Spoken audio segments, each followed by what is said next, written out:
Hello everyone, welcome back to my channel. आजकल मेरे blogs खाली गाड़ी में, कार में स्टार्ट हो रहे हैं।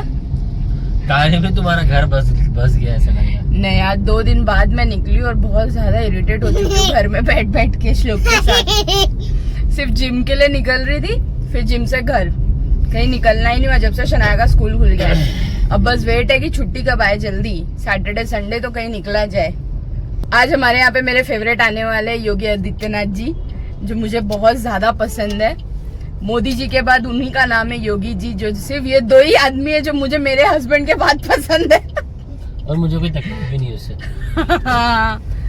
नहीं, सच में जेम है वो, और मेरी मम्मा को जेम बहुत है? पसंद है। मतलब बहुत अच्छे इंसान है। अच्छा, मेरे को लगा जेम्स जो था ना, जेम्स जो बच्चे खाते हैं। और मेरी मम्मा के भी फेवरेट है योगी जी। जेम्स हम नहीं, लोग को वो मिलना बम- भी है और हम लोग बोल वो भी रहे हैं। जेम्स नहीं, वो बम के गोले है भाई साहब। हाँ, सीधा उड़ाते हैं। एक बुलडोजर बाबा है और एक सर्जिकल स्ट्राइक करवाते हैं। सही में। समझी ना। और हम लोग को मिलना भी है, लेकिन देखते हैं। पापा और ये दोनों को हम लोग ने बोला है मिलवाओ। नहीं मिलना पॉसिबल नहीं, बिकॉज कैसा है भाई, उनकी हाई सिक्योरिटी है। भारत माता की, भारत माता की, छत्रपति शिवाजी महाराज की, छत्रपति शिवाजी महाराज की। वंदे वंदे वंदे। मंच पर उपस्थित भारतीय जनता पार्टी के जिला के अध्यक्ष श्री किशोर शर्मा जी, उप महापौर श्री हंसमुख गहलोत जी, महायुति के समन्वयक श्री शैलेश पांडे जी, महिला मोर्चा की अध्यक्ष श्रीमती अनीता पाटिल जी, श्रीमती रूपाली गांगुली जी,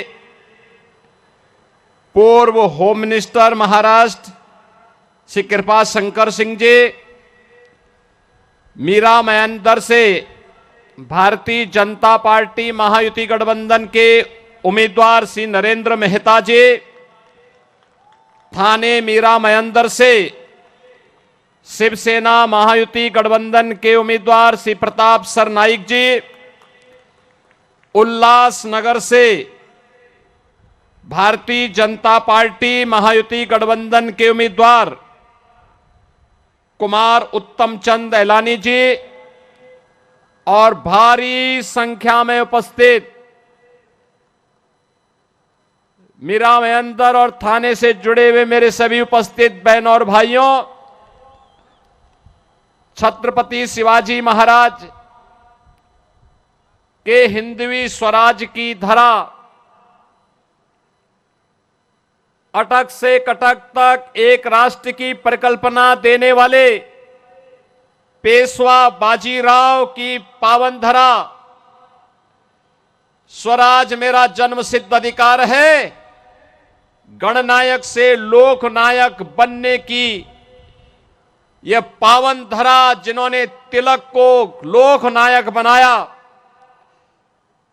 देश के प्रथम स्वतंत्र समर को 1857 के प्रथम स्वतंत्र समर को देश का आजादी का स्वतंत्रता समर बनाने वाले वीर सावरकर, और एक विधान के माध्यम से सब समान की संकल्पना को साकार करने वाले डॉक्टर भीमराव, बाबा साहब भीमराव अंबेडकर की इस पावन धरा महाराष्ट्र की धरा को नमन करते हुए मैं आप सबका हृदय से अभिनंदन करता हूं। बहनों और भाइयों, मैं कल भी महाराष्ट्र में चुनाव प्रचार में था। आज प्रातःकालीन सत्र में भी मैं महाराष्ट्र के अंदर ही नागपुर और उसके आसपास के क्षेत्र में चुनावी रैलियों में था। आज मुझे मां मुंबा देवी की इस पावन धरा मुंबई के अंदर मीरा मयंदर थाने उल्लासनगर की जनता को संबोधित करने का अवसर प्राप्त हो रहा है। चुनाव चल रहे हैं, एक ओर दुनिया के सबसे लोकप्रिय और यशस्वी नेता प्रधानमंत्री मोदी जी के नेतृत्व में भारतीय जनता पार्टी महायुति गठबंधन इस चुनावी समर में महाराष्ट्र के अंदर आप सबके सामने है। और दूसरी ओर जिनकी न नीति है, न राष्ट्र के प्रति कोई अच्छी नियत है, न नैतिक बल ही रह गया है, ऐसा अनैतिक अनाड़ी गठबंधन के रूप में महाअघाड़ी भी आपके बीच में इस चुनावी समर में है। बहनों और भाइयों, ये चुनाव मात्र चुनाव नहीं है, ये चुनाव हम सबके लिए इस राष्ट्र की अस्मिता और अस्तित्व को वैश्विक मंच पर पुनर्स्थापित करने के प्रधानमंत्री मोदी जी के अभियान के साथ हम सबके सहयोग की सहमति भी है। और इसीलिए मैं महाराष्ट्र की जनता जनार्दन से अपील करने के लिए आया हूं। हमने बदलते हुए भारत को देखा है पिछले 10 वर्ष के अंदर। प्रधानमंत्री मोदी जी के नेतृत्व में ये बदलता हुआ भारत जो अपने देश की सीमा की सुरक्षा करना जानता है। याद करिए 2014 के पहले के भारत में क्या होता था। 2014 के पहले के भारत में पाकिस्तान घुसपैठ करता था, आतंकी वारदात को अंजाम देता था, आवाज उठती थी। कांग्रेस नेतृत्व की सरकार कहती थी कि बोलिए मत, पाकिस्तान से संबंध खराब हो जाएंगे। 2014 का भारत आज वह किसी को छेड़ता नहीं, कोई छेड़ता है तो छोड़ता भी नहीं। आज तो भारत की सीमा सुरक्षित है, दुश्मन घुसपैठ नहीं कर पाता है, आतंकी वारदात को अंजाम नहीं दे पाता है, बल्कि एक और भारत अपने 80 करोड़ लोगों को फ्री में राशन की सुविधा का लाभ दे रहा है। और दूसरी तरफ पाकिस्तान 23 करोड़ की मात्र आबादी, वहां वह भी भूखों से मरने के लिए तड़प रही है। बहनों और भाइयों, देश के अंदर आज सुरक्षा का वातावरण है। आतंकवाद की जड़, कश्मीर की धारा 370 समाप्त हुई। कांग्रेस अभी फड़क रही है कि इसको फिर से लागू किया जाए, लेकिन प्रधानमंत्री मोदी जी ने कह दिया है कि कांग्रेस की 4 पुस्त भी कश्मीर में धारा 370 को फिर से लागू नहीं कर सकती। आज देश के अंदर वर्ल्ड क्लास इंफ्रास्ट्रक्चर बन रहा है। Highway, railway, metro, IIT, IIM, AIIMS, 1 district 1 medical college, हर घर नल की योजना जैसी योजनाएं भी लागू हो रही हैं। तो गरीबों के कल्याण के लिए भी अनेक कार्यक्रम देश के अंदर चल रहे हैं। चाहे वह पीएम आवास की योजना हो, चाहे वह आयुष्मान भारत की योजना हो, चाहे वह नौजवानों के रोजगार की योजना हो, और चाहे लाडली बहना योजना के माध्यम से हर महिला के खाते में हर महीने 2100 रुपये देने की व्यवस्था हो। यह कार्य कांग्रेस नेतृत्व की महाअघाड़ी गठबंधन की सरकार भी कर सकती थी, लेकिन उन्होंने तो कोरोना जैसी महामारी के दौरान भी कुछ नहीं किया। हाथ पे हाथ धरे बैठे रहे, खजाने को लूटते रहे, प्रदेश और देश के अंदर अराजकता का माहौल पैदा करते रहे। और उनको, कांग्रेस को देश के अंदर सर्वाधिक समय तक शासन करने का अवसर मिला था। विकास, सुरक्षा, समृद्धि, सुशासन इसमें नहीं कर पाए। कम से कम अयोध्या में रामलला का मंदिर ही बना देते हैं, ये तो वह भी नहीं कर पाए।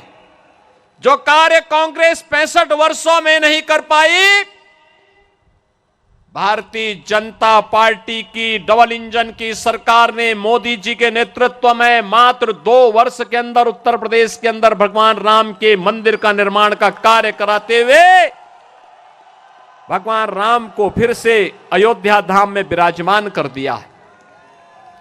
बहनों और भाइयों, मैं पूछना चाहता हूं, कांग्रेस को अगर आपकी चिंता होती, आपकी आस्था की चिंता होती, अयोध्या में राम मंदिर का निर्माण ये भी करते। 500 वर्षों की समस्या का समाधान 1947 में हो गया होता, लेकिन कांग्रेस के एजेंडे में आप कभी नहीं थे, कभी नहीं थे। कांग्रेस के एजेंडे में गरीब कभी नहीं था, नौजवान कभी नहीं था, महिलाएं कभी नहीं थी। ये तो जाति के नाम पे बांटते हैं, क्षेत्र के नाम पे बांटते हैं, भाषा के नाम पर बांटते हैं, मत और मजहब के आधार पर देश को बांटने वाले लोग हैं। इन्होंने देश को पहले बांटा, फिर समाज को बांटा, फिर आतंकवाद को देश के अंदर कहीं धारा 370 के नाम पर पनपाने का काम किया, कहीं नक्सलवाद को पैदा किया, कहीं पे अराजकता को पैदा किया, और अब फिर वही बांटने की राजनीति। बहनों और भाइयों, मैं बार बार एक बात कहता हूं, इस देश का इतिहास गवाह है, बंटे थे तो कटे थे, बंटे थे तो बटेंगे तो कटेंगे, और एक रहेंगे तो सेफ रहेंगे, एक रहेंगे सेफ रहेंगे। और यही आह्वान करने के लिए आया हूं, बंटना नहीं है, बंटना नहीं है, बटेंगे तो कटेंगे। और इसलिए एक रह करके महायुति गठबंधन के नेतृत्व में भाजपा या शिवसेना या एनसीपी के जो भी उम्मीदवार प्रधानमंत्री मोदी जी के नेतृत्व में महाराष्ट्र के अंदर इस चुनावी समर में हैं, उन्हें विजयी बना करके भेजना है, और महायुति की भाजपा नेतृत्व और शिवसेना एनसीपी की सरकार महाराष्ट्र के अंदर फिर से बना के लेके आना है।